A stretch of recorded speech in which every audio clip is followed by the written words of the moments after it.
നമ്മുടെ കോട്ടയത്തെ ആകാശപാത വീണ്ടും വാർത്തകളിൽ നിറയുകയാണ്.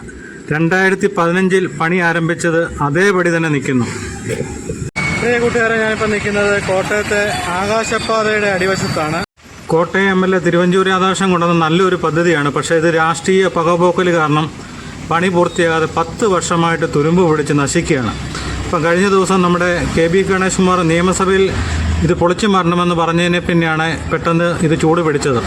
അപ്പോൾ ഇരു കൂട്ടരും കുറേ ദിവസങ്ങളായിട്ട് പൊതുജനങ്ങളെ ബുദ്ധിമുട്ടിച്ചുകൊണ്ട് ആകാശപാതയുടെ ചൂട്ടിൽ മിക്ക ദിവസവും ഇപ്പം സമരമായി മാറിയിരിക്കുകയാണ്.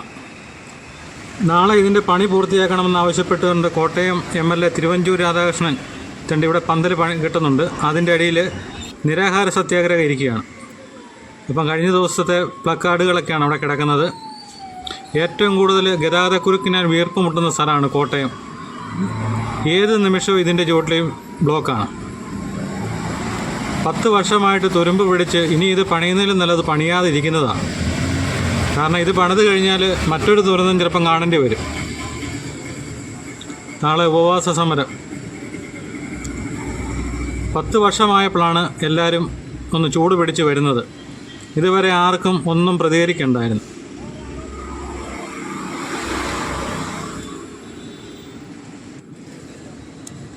അപ്പം കഴിഞ്ഞ ദിവസം സമരക്കാർ നട്ടതാണ് ഒരു പടവലത്തിൻ്റെ ഉണ്ടോ, പടവലം ഇട്ടിട്ടുണ്ട്.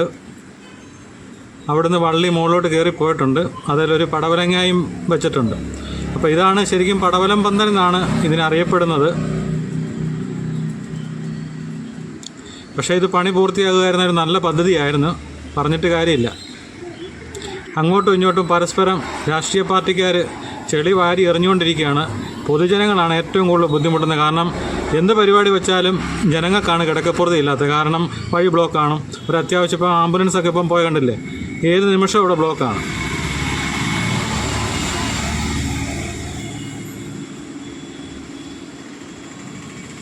ആകാശപാത അഥവാ പടവലം പന്തൽ വിരുദ്ധ സമരം. നമ്മുടെ നാടൊന്നും ഒരിക്കലും നന്നാകത്തില്ല. ഇതൊക്കെയാണ് കാരണങ്ങൾ.